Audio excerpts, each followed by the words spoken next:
It's noon on the West Coast, 3 o'clock in D.C., where a man widely credited with helping President Trump win the White House will no longer be welcome there. The president's chief strategist, Steve Bannon, is out of a job, as Fox reports this hour. Ahead, complete coverage of how this unfolded, what insiders say about this enormous move, who will take over in his role, and what might change about the Trump presidency.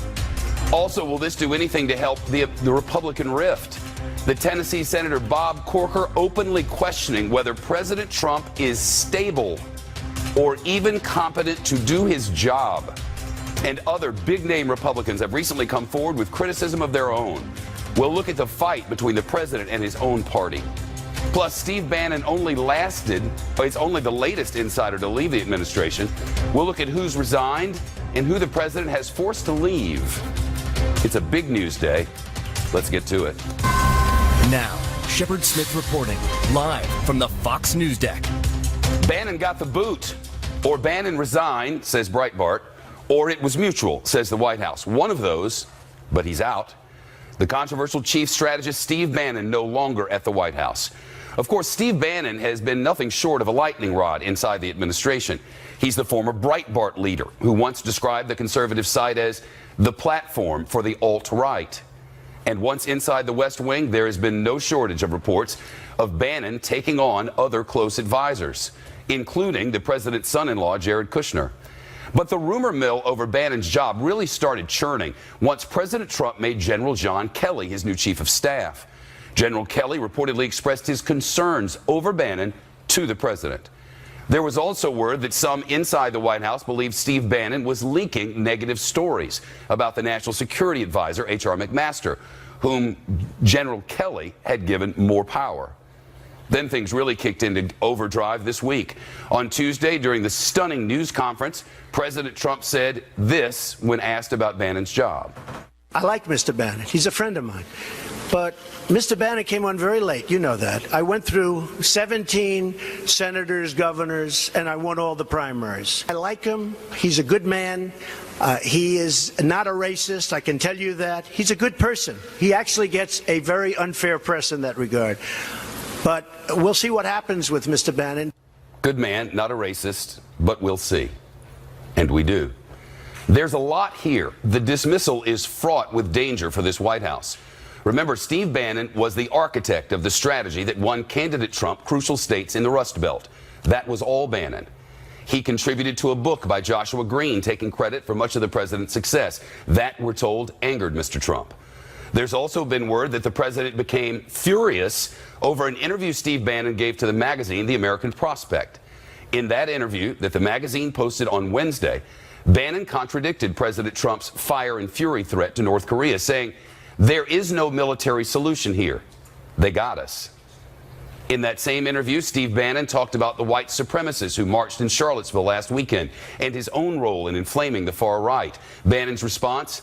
They're losers and a collection of clowns. Steve Bannon apparently thought his conversation was off the record. The British Daily Mail reported Bannon said he thought the interview was a good thing because it drew fire away from President Trump and his Charlottesville comments. But clearly, not only did Bannon fail to draw fire from the president, he didn't stop the fire for raining down on himself. Breitbart News reports the former Breitbart head submitted his resignation 11 days ago. And on Axios, which broke the news of Bannon's departure, there's a piece right now by Jonathan Swan titled, "Bannon, backed by billionaire, prepares to go to war. War against H.R. McMaster, Dinah Powell, Gary Cohn, and Jared Kushner, and his wife, the first daughter, Ivanka Trump." Axios reports he's told associates he has a killing machine in Breitbart News, and it's possible he returns to lead that site. So he's out, but apparently not silenced. The chief White House correspondent John Roberts is live in Washington for us this afternoon. What are we hearing from inside the administration? Well, I'm told, Chef, that this wasn't something that was done in the spur of the moment today, that this has been going on now for some time now. I don't know if it goes all the way back to the 6th of August and the report that he tendered his resignation back then, but certainly over the last few days. And I'm told by a source inside the administration that the interview that either the interview or the tirade, whatever you want to call it, that he had with the American Spectator online magazine certainly didn't help. You know, you can't exactly go out there and contradict the president and say you are the knower and seer of all things without the president deciding that, well, maybe you either need to be dressed down a little or maybe you need to go out the door. Clearly, though, this is another example of the power that John Kelly, the new chief of staff, has got, because he's reviewing all of the positions inside the White House, and there may be more changes, I'm told, still ahead, and took a look at Bannon and clearly thought that this was not a member of the team that he wanted to have on the team going forward. So that's why we saw the statement from the White House today that said, quote, White House Chief of Staff John Kelly and Steve Bannon have mutually agreed today would be Steve's last day. We are grateful for his service and we wish him the best. Interesting to note that it wasn't the president who made the announcement to say, I have decided that Steve Bannon will no longer be a part of my administration, or Steve Bannon has decided to go, and we wish him well. It's John Kelly and Steve Bannon have mutually agreed that today is going to be his last day. Now, as for what President Trump is going to miss, obviously, Steve Bannon was a big connection to the base. He really was sort of the leader of the populist movement there in the White House. But Kellyanne Conway remains at the White House, Shep, as far as we know, and she is in good standing with the president by everything that I've been told. She has a big connection to the base as well, which is why you saw those 19 conservative groups earlier today when wind of Steve Bannon's potential departure started swirling around, saying that Steve Bannon and Kellyanne Conway are the two people who are faithfully representing the conservative position in the White House. Shep? This may be a fairly new development, but the situation's been building for months, has it not? Yeah, you know, Steve Bannon was seen as somewhat untouchable in the early going of the administration, seeing that he was, you know, pretty simpatico with the president on an ideological front. The amount of power that he wielded, the fact that he was instrumental in getting the president elected, that buys you a lot of cachet and a lot of power at the White House. But, you know, he was often talked about in conjunction with Reince Priebus, in tandem with Reince Priebus, that the two of them at some point were going to depart the White House. There are a lot of people who thought that Bannon actually might have departed before now. I was in his office back near close to the 100-day mark, and up on two walls were whiteboards with all of the things that he wanted to get accomplished. There were a lot of check marks that were on that wall saying that we've done this, but there were a lot of things that hadn't been checked off, and there was some grumbling in the White House that Steve Bannon's vaunted aggressive agenda wasn't getting through, so perhaps that was not standing him in good stead with the president either, Shep. These reports of a war brewing between Steve Bannon, now on the outside, and the very closest people in Donald Trump's circle. How much validity is there to this, as far as you know?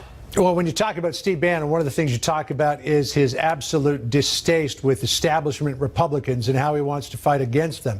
So for him to go outside and either through Breitbart or maybe teaming up with billionaire Robert Mercer, launching some sort of war against the establishment inside the White House and in Congress wouldn't be too much of a stretch, but it's early going. We don't know what Bannon has decided to do, at least not at this point, Shep. John Roberts, back with us from Washington. Good to have you back, John. Nice to see you. A Republican senator now questioning whether President Trump has what it takes to lead our nation. The president has been facing bipartisan criticism after he blamed both sides for the violence at the white supremacist and neo-Nazi KKK rally in Charlottesville. During those protests, a car plowed into a crowd of counter-demonstrators, killing a woman. Republicans have been distancing themselves from the president's comments, including the Tennessee Senator Bob Corker, who warned that the country faces great peril if President Trump doesn't change his ways. The president has not yet been able to demonstrate the stability, nor some of the competence that he needs to demonstrate in order to be successful. Senator Bob Corker of Tennessee. Senator Tim Scott of South Carolina had this to say about President Trump's behavior. This situation of the last 3 or 4 days, what we've seen is that moral authority being compromised by the lack of clarity, by what we have seen as the pivot backwards, which is very unsettling for many Americans, to include me. That from Vice News on HBO. President Trump blasting some of the Republican lawmakers who've spoken out against him. In fact, he targeted Lindsey Graham of South Carolina on Twitter, accusing him of spreading lies. And the president tweeted about Senator Jeff Flake of Arizona, calling him toxic. We've also gotten word that another presidential advisory group is calling it quits over President Trump's comments on Charlottesville. This morning, members of his Committee on the Arts and Humanities submitted a resignation letter. They also called on the president to resign if he does not see a problem with his comments. Back to John Roberts, live in Washington. John? Another one of those weeks, Shep, that could have easily been avoided potentially if the president had given a little bit more thoughts to his comments before he put them out there in the public forum. I think he could probably rightly assess that this was one of the worst weeks ever for the president. There was a split in the Republican Party with some people openly defying him before everybody went away for the August recess. But now, as you saw by listening to Corker and Tim Scott, there are some members of the party who are in open revolt against the president, which, according to Newt Gingrich, who was on Fox News this morning in America's Newsroom, said is leaving the president more isolated than he has ever been before. Listen here. He is much more isolated than he realizes. On the Hill, he has far more people willing to sit to one side and not help him right now. And I think that he needs to recognize that he's taken a good first step with bringing in General Kelly, but he needs to think about what has not worked.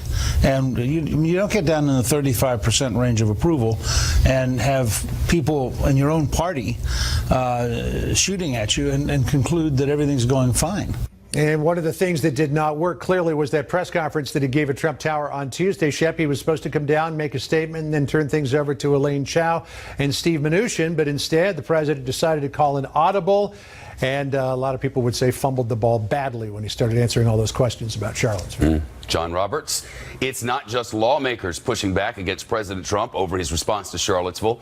The mother of Heather Heyer, the woman who died Saturday in the violence, says she will not speak to President Trump because of his comments after her daughter's death.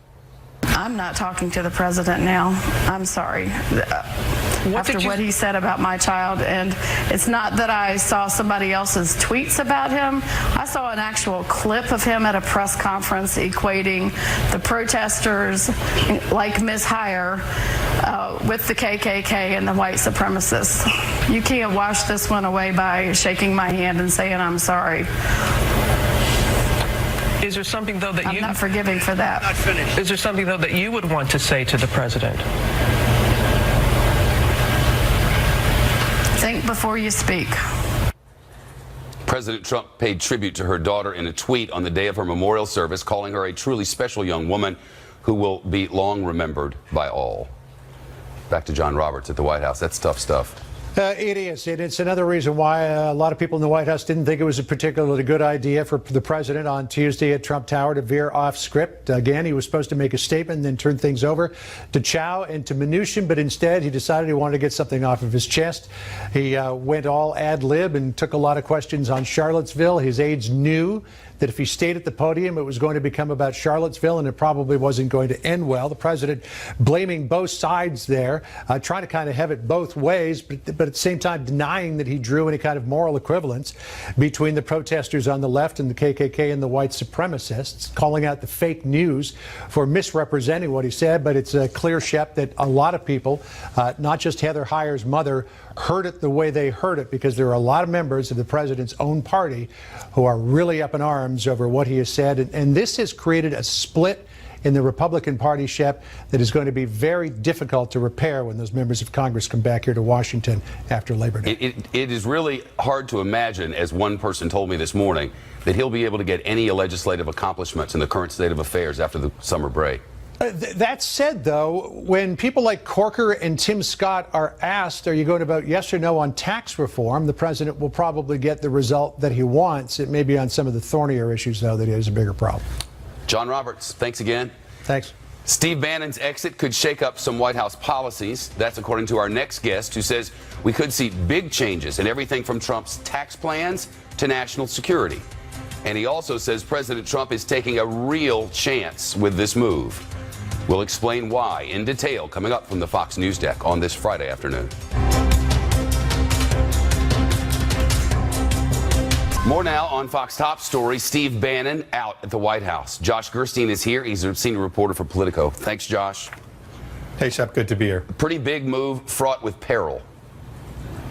Yeah, I mean, it's a big move in that it could have impacts in a lot of different policy areas where Steve Bannon was seen as the one sort of holding the line for some of the Trump campaign policies for some of the more populist policies in areas like taxes, for example, probably in the area of the military as well. Bannon was a real skeptic about some of these long wars that the U.S. is engaged in Afghanistan and Iraq, and maybe even causing Trump to hold the line on immigration. We could see moves on all that stuff, but don't think Bannon is out of this picture because he's out of the White House. In a sense, he might be more of a danger and more of an influence to the administration on the outside than he was kind of marginalized on the inside as he was for the last few months. Axios writes of a preparation for war with a billionaire backer against members of the president's own family and others. Yeah, and we're already seeing members of the right who are angry about some of the things going on in this White House. I saw Mike Flynn's son lashing out on Twitter against this move to fire Bannon, and again taking shots at the current National Security Advisor, H.R. McMaster. And so we could just see all of that really intensify if Bannon leaves and joins directly in those efforts through the Breitbart platform or many of the other folks like Mercer that he's close to. Mercer, a billionaire donor. Right, a very prominent donor on the right who has supported groups like Breitbart, has supported a number of other media outlets that have been supportive of the president, at least towards the end of his campaign, and basically could offer Breitbart unlimited funds to mount whatever additional efforts he may pursue to try to keep Trump to some of the themes that he struck during the campaign and avoid him falling into what Breitbart calls the globalist camp. In a war, as Axios puts it, against, among others, Jared Kushner and Ivanka Trump, how's that going to go over? Well, I don't know. The president hasn't really, I think, defended them publicly to the degree he might have. But this is a war that's been going on for a long time. There's been this constant sniping back and forth between the Jared and Ivanka camp and the Bannon camp in the press. How much of it is dictated by Bannon is hard to tell. How much is coming from his allies. But to have that come out in front of the curtain, I think, could be very unpleasant for everyone involved. Already people on Bannon's side are saying now the president is left to the Democrat White House, implying that Jared, Ivanka, Gary Cohn, and others really don't have the president or the Republican Party's best interests at heart. There are as many stories as you want about how this went down. Breitbart is reporting that Steve Bannon submitted his resignation on August the 6th. The White House is saying that it was a mutual agreement with the new chief of staff. Others have said he was dismissed. Do we know what the truth is? Well, we know that the Bannon had been marginalized within the White House for several months. The writing had been on the wall. In some sense, the question was when would the president lance this boil and deal with a problem that he needed to deal with for a long time. I think it had really been decided effectively from the point where John Kelly was brought on as chief of staff. There was just no sense that these two men were going to be able to mesh and work together. And then you had these interviews this week where Bannon just seemed to be way off the reservation in terms of making public comments. So that seemed to just put the nail in the coffin on this. Josh Gerstein from Politico. Thank you, sir. Sure, Shep. More Republican lawmakers coming out against President Trump's comment that both sides were to blame for the violence in Charlottesville. Our next guest says that could be troubles for the president's agenda. While we remember, nobody on the side of the neo-Nazis is good. This program is brought to you by ServPro, helping. More now on President Trump's ongoing battle with members of his own party, as well as our top story, controversial White House chief strategist Steve Bannon out of a job. Let's turn to Peter Nicholas now. He's a White House reporter for the Wall Street Journal. The Wall Street Journal and this network share common ownership. Good afternoon. Thank you. Thank you, Shep. The Tennessee Senator Bob Corker said Donald Trump has not demonstrated stability or competence to lead effectively. Senator Tim Scott, the only African-American Republican senator, said his moral authority is compromised. And then what some may find to be a somewhat stunning editorial board. Obviously, you're a reporter there and you don't have contact with the editorial board. That goes without saying. But this is what the editorial board of the normally conservative Wall Street Journal wrote this morning, if we could put that up. The men and women who have joined the Trump administration aren't doing so because it enhances their reputations. They have no illusions about Mr. Trump's character flaws, or if they did, they don't anymore. They're trying to serve their country. Every person has to decide how long he or she can serve in good conscience, but we hope the best stay as long as they can for the good of the country. The Wall Street Journal editorial board asking the good folks on his team to stay for the good of the country, not a good sign.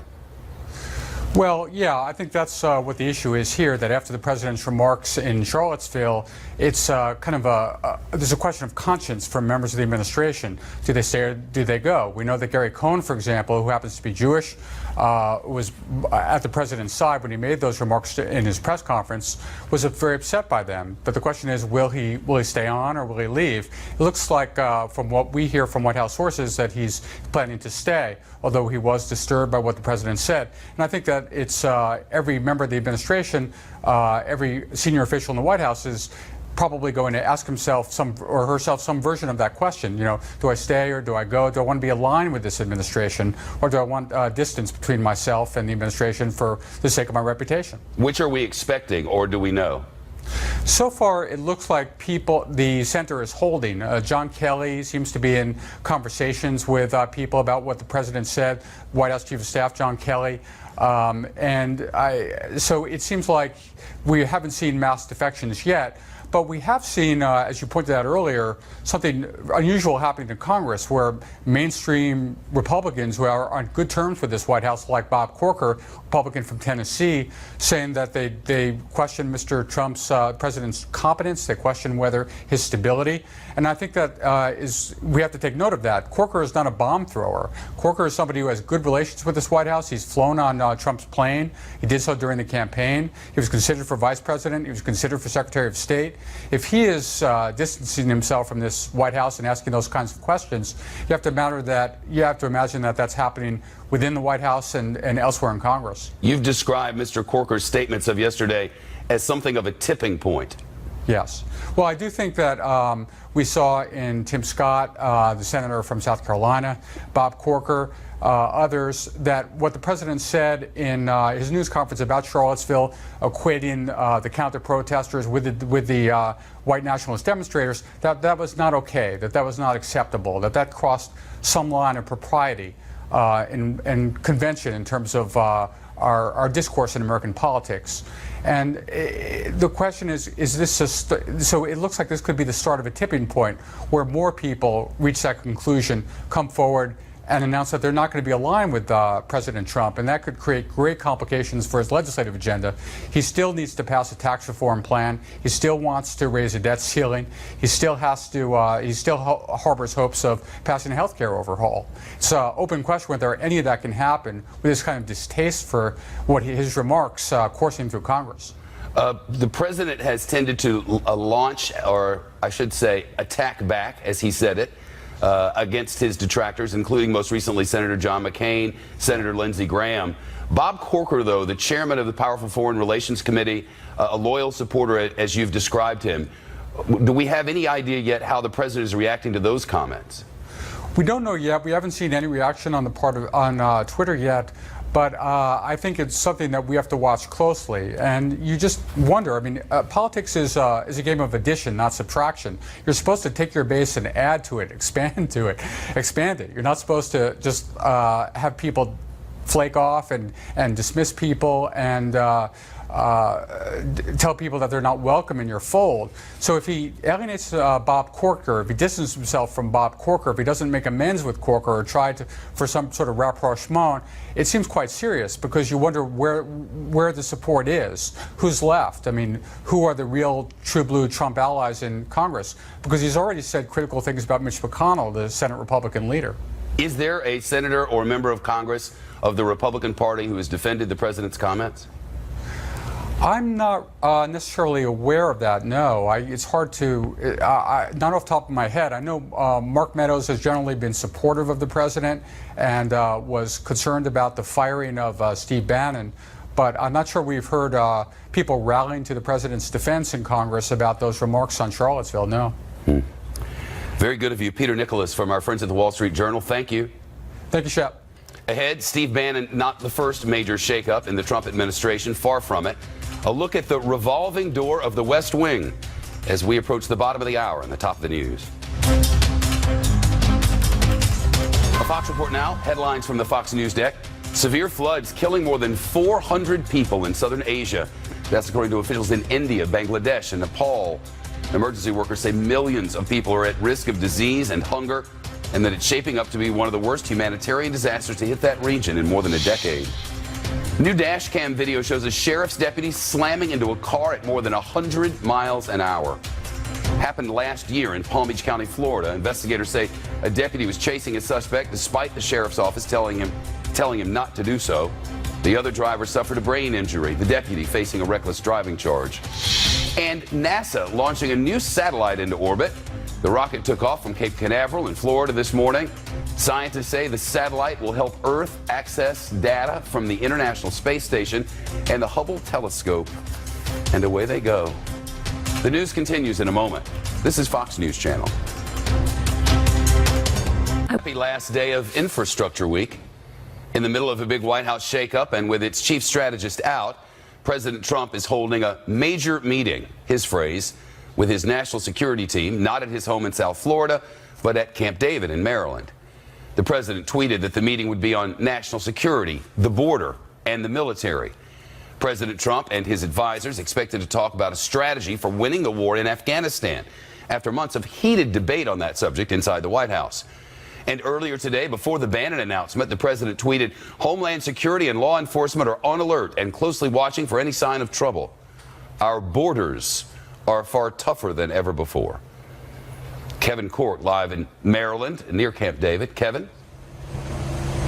Shepard, you know, this is a cynical saying here in Washington, not far from here in Washington, and it's unfortunate it happens on both sides of the political spectrum. You never let a good tragedy go to waste in advancing your agenda. I know that sounds harsh, but it appears to be what happened again today by way of the president. Now, let me explain. Pictures have been tough to come by. Let me take you to Instagram. This is a picture of the president making a phone call to the president of Spain, expressing condolences on behalf of his family and that of the American people, offering any assistance the U.S. might be able to offer the Spaniards in the wake of yesterday's devastating tragedy. But then quickly, he pivoted to the political, which again is par for the course in Washington. Let me take you to Twitter for this. The president writing, "Radical Islamic terrorism must be stopped by whatever means necessary. The courts must give us back our protective rights, have to be tough." Now, this is happening on a day that also saw the president call Democrats obstructionist and making it more difficult to secure the homeland, apparently missing a bit of the nuance that Democrats are supposed to hold him to account and make it very difficult for him to get his agenda over the finish line and not make it a rubber stamp circumstance in Washington, Shepard. Kevin, we're led to believe that they're working on a new strategy in Afghanistan. Do we expect to get word on that? That's a difficult challenge, but I can tell you this. Certainly it would seem that will be coming, if not today, certainly in the days ahead. You saw the president tip his hand just a bit in talking about this a few days ago. That is part of the reason why he's having this meeting here. And I can always tell you that this is a circumstance, Shepard, that has seen the president ask, when is enough enough? We're talking about nearly 17 years. Trillions of dollars, thousands of American lives, to say nothing of the tens of thousands of casualties as well. And so the real question is, how can they flesh out this new strategy to a new pathway forward in Afghanistan? Here's what the president said about it just a couple days ago. We're going to make a determination, Peter, in a very short period of time as to Afghanistan. I've been looking at it. It's our longest war in history, 17 years. That's unacceptable. We will be making decisions, as you know very well, and we're looking at that very closely. Looking at it very closely, and this is what Secretary Mattis had to say, very close to a decision on Afghan policy shift. I anticipate it in the very near future. Those comments just yesterday. We expect we may hear something today. If not, certainly again in the days ahead. I'll keep you posted, Shepard, but for now, back to you. Kevin Court near Camp David, thank you. In a recent interview, Steve Bannon went out of his way to criticize his colleagues at the State Department. Rich Edson covers the State Department for us. Rich? Well, Shep, in particular, the State Department approach to Asia, to China, and to North Korea. Bannon, in that interview in the American Prospect, says there's no military solution here, talking about North Korea. Quote, "They got us." Secretary Tillerson offered no comment on those remarks, and then he pretty much commented on them. He says, "I think that we have been quite clear as to what the policy and posture towards North Korea is." Then the Secretary of Defense, James Mattis, who was at the same event, followed with a promise of strong military consequences if North Korea attacked. Then Bannon also said in this piece that the U.S. was at economic war with China. The State Department just reacted to that. Susan Thornton's fantastic. A lot of us have worked here quite closely with Susan. Susan's been a part of the tip of the spear in dealing with the DPRK, and she's done it. She makes it look like it's effortless, and I cannot imagine that it is. But she handles herself very, very well. Bannon also said that he wanted to move out staff at the State Department. He singled out, you heard there, Acting Assistant Secretary Susan Thornton. Yesterday, before a meeting with the Japanese delegation, Tillerson went right over to Thornton after these remarks from Steve Bannon and shook her hand. Earlier this month, the Secretary of State called her work stellar. So even before Steve Bannon's remarks in that publication, he went out of his way to compliment the work she's done here at the State Department, Shep. Rich Edson, live at the State Department. Thank you. Steve Bannon is the latest in a string of departures from the White House. Since the president took office, at least 11 high-level staffers have left their posts. Trace Gallagher with more on this. Trace? You know, Shep, we're going to leave out the 46 U.S. attorneys that President Trump abruptly fired because they came on during the Obama administration, and we'll stick to those who both entered and exited during this administration, beginning with National Security Advisor Michael Flynn, who lasted just 24 days. Flynn was fired because he lied to Vice President Pence about his contact with the Russian ambassador. Deputy Chief of Staff Katie Walsh was forced out after the House failed to pass its initial version of the Obamacare repeal. Walsh was an ally of the GOP establishment, and experts say her departure was a clear signal the Trump administration was detaching from the traditional GOP. And of course, the president's firing of FBI Director James Comey sent Washington into a frenzy with accusations that Trump was trying to kill the FBI's investigation into Russian collusion. Comey was ostensibly fired for mishandling the Hillary Clinton email investigation, and Chief of Staff Reince Priebus was fired and replaced by the head of Homeland Security, John Kelly. The communications department is its own thing, because if you include nominees, this White House is already on its 5th communications director. First, there was Jason Miller, who turned down the job. Mike Dubke accepted the job, but his team took a lot of heat for its inability to put a positive spin on the James Comey firing, so he resigned in May. Sean Spicer, who is known for his confrontational and colorful press briefings, actually served as communications director twice, along with being press secretary. Spicer resigned after the president hired Anthony Scaramucci as communications director, and of course, as we all know, the mooch lasted all of 10 days. Hope Hicks is now the interim communications director until a permanent replacement is found, though permanent might not be the best word. Trace Gallagher live for us. Thank you. A look at an up and down day on Wall Street next. Markets turned around this afternoon after dropping earlier in the day. A live look at the Dow. Let me see this green part right here? Right at the beginning of that green part, that's when the Wall Street found out Steve Bannon was let go. The whole place erupted in cheers. Kid you not. And the market turned around for a while. They've rethought it. Nicole Petalides at the New York Stock Exchange with the news of the day. I saw on another network the roar in there, Nicole. Well, you gotta go easy on that one, because it is what it is, Nicole. Well, I think you're right in that the main point. I'm going to give you 2 points, and the first is the markets like stability, and they feel that with Steve Bannon out, it just brings more stability to the White House, and we're back on the agenda. The cheers, there's a little tradition here. When people leave early on a Friday, they cheer for that person that's leaving. It happened at the same exact time. So really?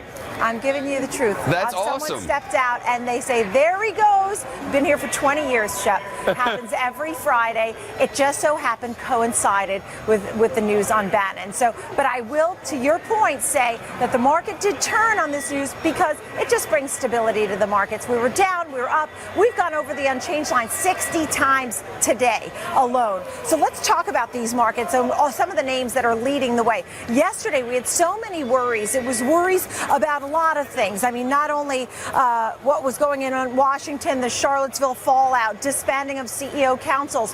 Those were the things that were worrying. And then we had the Barcelona attacks. So then we sold off yesterday. But right now, you can look at these winners. Caterpillar, Chevron, Exxon, Visa are looking higher. For the week, stocks are tilted to the downside. The Dow and the S&P 500 down 2 weeks in a row. We'll see what happens by the end of the day. But down 2 weeks in a row. And the Nasdaq and the Russell down 4 weeks in a row. But the markets this week, you can see the back and forth action. And the big picture here is that the markets have been trending higher since last November. We were 18,000, we moved up to 22,000. So they really were looking for some sort of reason to take a little breath as well. But big picture, they're trying to stay focused on the earnings, the fundamentals, the low interest rates, the free money, and the Trump agenda on the positive business aspects, and less so on everything else, Shep, as you could imagine. Any signs, Nicole, of what traders are thinking going forward? I think big picture here is they really want that stability, and they think now with Bannon out, that really makes Gary Cohn stay, because there were some questions about him, and he really brings stability to the White House and the business agenda, tax reform, infrastructure, stimulus. Those are the types of things that everybody wants to focus on for Americans, for jobs, and they don't want to be focusing on everything else that seems to filter into the agenda overall. But as I noted today, we've had the back and forth action 60 times, according to our senior editor, Charlie Brady. So we'll see which way we end for today. But the big picture here is that the trend is still to the upside, and that hopefully the agenda and some of the pro-growth policies for the United States of America will be in place in the future. Nicole, have a fantastic weekend. Thank you. Nicole Petalides from the Fox Business Network, live at the New York Stock Exchange. Investigators in Spain say the terrorist who ran down innocent people in Barcelona is either dead or still on the loose. That's what they say. Ahead, what we've uncovered about the attack itself, those behind it, and the second showdown between police and terror suspects that ended with bullets and blood. We're also tracking a new attack in northern Europe. Cops have shot a man who went on a stabbing spree, slicing up a half dozen people. That's coming up.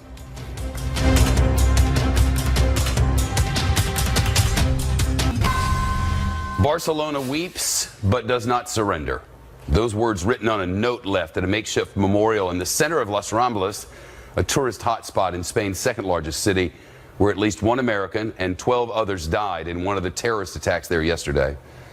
And at this hour, police say the suspected terrorist, the driver of the white van, is either among the dead or is on the loose somewhere after he plowed through a crowd of pedestrians along that historic promenade, leaving dozens of victims in his wake. And then, just hours later, police in Cambrils say there was a second vehicle attack. This time, 5 men wearing fake explosive vests drove through a crowd of people with a blue Audi, killed a woman and injured several others. Police say they shot and killed 5 attackers. Benjamin Hall, live in Barcelona for us. Benjamin, there's amateur video that shows cops in a standoff with these attackers in Cambrils. That's right, Shep. It's quite amazing footage. You know, we are right now on Las Ramblas, the beating heart of this city, where 13 people were killed by that white van, but the attacks kept going. And 8 hours later in Cambrils, 62 miles south of here, this other attack took place. And this footage we're going to show you now ends up very violently. We're not going to show you the moment that the police dropped the suspect, but take a look at this.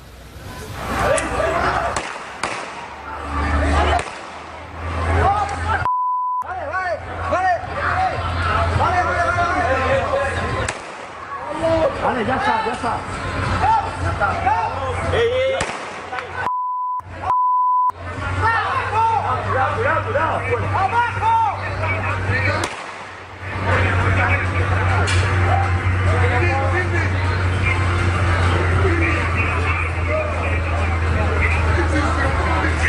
Oh, what the I know.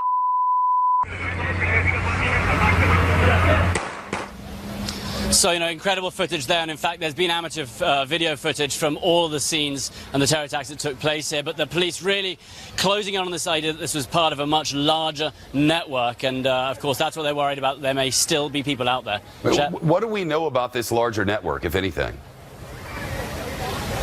Well, the police still trying to get to the bottom of this. They've arrested 4 people so far. They're still looking primarily for the driver of the white van that careered down Las Ramblas behind me. There were some reports that he might be among the dead killed in Cambrils, but that is yet unconfirmed. But what they think, the reason they think that this was part of a larger network is because on Wednesday there was a big explosion at a house and about an hour and a half north of here. And they believe that that was the hub that these terrorists were using to plan this. And that blew up because of an error by one of the terrorists. It was full of butane gas canisters. And so they believe that this attack could have been a lot worse had it not been for the quick response of the police themselves and also the errors made by the terrorists. Shep? Ben, thanks very much. Police in Finland say they are looking for more possible suspects after a man stabbed 8 people, including killing 2 and injuring 6 others on a public square. Police say they shot the suspect in the leg, took him into custody, and that now he's in the hospital. A witness described hearing a woman scream and then seeing the suspect waving a knife around in the air. Local media reported that one of the victims was a woman pushing a stroller. Happened in Turku, about 100 miles west of Helsinki. The country's top police chief says it is too early to know a motive for that attack. A live look now in Barcelona, people gathering at a memorial on La Rambla, the site of yesterday's deadly van attack. The crowds are growing as the city mourns. For 4 days only, hurry into Joseph A. Bank.